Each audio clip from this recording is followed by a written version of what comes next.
So to work with this new medium of light has been very exciting to say the least in the past. In the past 6 weeks, so it just got concluded last night, and I'm back in the East Coast now, so I'm back to Maryland in the DC area, so yeah. And more, like I said again, we're totally delighted that out of this busy schedule, proper busy man you are, you've decided to turn up to our show today. Victor, you doing my research on you and your skills, largely you were self-taught to be an artist. Yeah. How did you go into the arts? And so I mean, you are virtually known all over the world. I mean, I remember when I was in secondary school and I was really so bad in arts. My art teacher would always smack me, definitely. I was really bad. So there was nothing like self-taught. Even if you decide to teach me from today, right till 2025, forget about it. I will be rubbish in it. So how did you fall in love with the arts? And was it passion or what?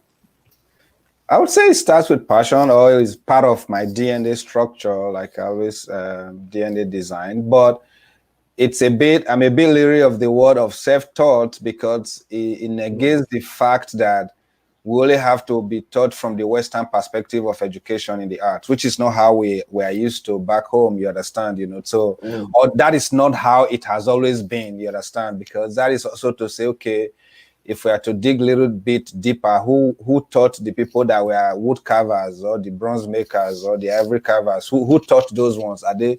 So the word self-taught is a bit for a Nigerian and for an African, for a Benin person or somebody from Ife, from the hotspots of what you call the art hubs in Nigeria, So that word, I used to probably use it, but I'm a bit careful how I use the word self-taught now, because we have people in the community that we watched, if they see your interest and they say, okay, this is how you do it, this is how you do it, and you can apprentice under somebody, you understand. You could be that you walk into a blacksmith's studio or workshop, and he says, okay, you have to help me blow the bellows, like you help, so or you have older kids that know how to carve a mask, or you have other people that know how to draw, So a lot of the women in the community that I grew up in, they were artists, So you watch them draw on the walls of their houses during festival. You watch them add on their body with body paints and body tattoos, like temporary tattoos. And of course, in the Igbo land, you have what is called the Uli traditional art, So in that sense, I would say that I was taught by the community, not necessarily self-taught, but the interest was there, the love was there from when I was 4, So based on that, I consumed what I had in my society, I consumed what I had in my community and in my village, and a lot of people encouraged that whole interest in the art, So, but it needed a lot of, like as I grew older and educated, got what you call education on other fields that I've worked in and I do. I began to now read on what had come before me, like the art books, art history, Nigerian art history, African art history, world art history, and stuff like that, So in that way, they are like assignment you give to yourself. So I mean, if you want to call that self-taught, then that is fine, but that is catching up with history, So so that is the whole not in a nutshell, that is how I became an artist, So What is it about Africans, especially, let me just say Nigerians now, and the arts, because it's really, and where I'm going, I'm at the end of the day, I'm going to end up somewhere, but the Benins, the people from Ife, the Nok culture, the obviously, and the other ones, there seems to be, just like you said, they were educated in their own way. Okay, they were not educated in a Western way, but they were able to showcase their education, and we are hundreds of years after that, we're still learning How did they make that? What is it so special about the arts of back in the days, the culture of back in the days, that today we are still sitting down and we're sitting in awe and we're still wondering, how on earth do they do that? Well, it's something I wonder about as well, but I know that we are quite meticulous people when it comes to the art. We have to realize that art for us is not something that is distant from our daily living. Okay, maybe for the Western world, is something that you have to go to a museum before you engage with art.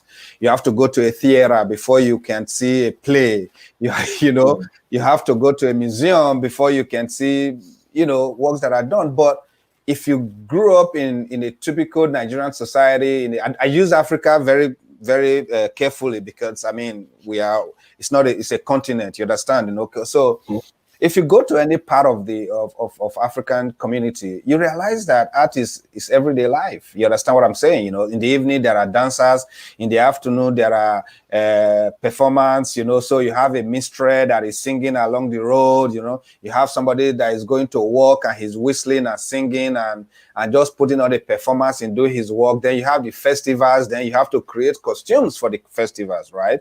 And you have to like create masks for what you believe in.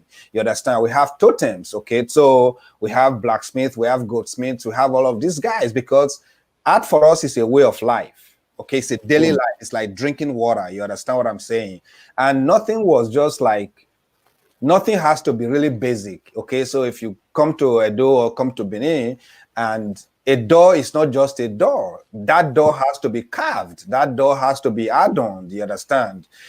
So we use art as a form of expression, more than you just have to see it and all of those things. So it's all divided. So you have the experiential aspect of art, right? So which is the performance, which is like the festivals, okay? So that is more immersive. You understand? You have to go to a particular place. Maybe you go to a grove to experience it and feel the ambience, okay?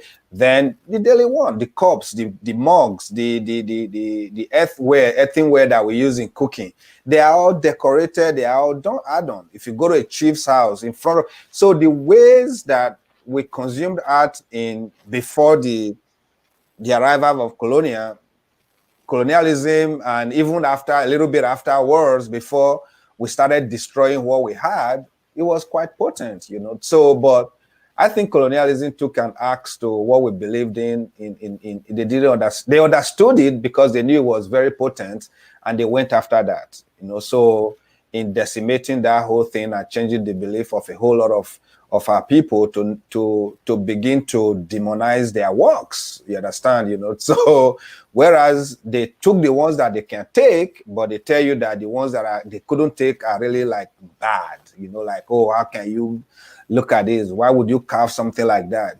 So in that case, I still stand whenever I encounter like some of our works dating centuries.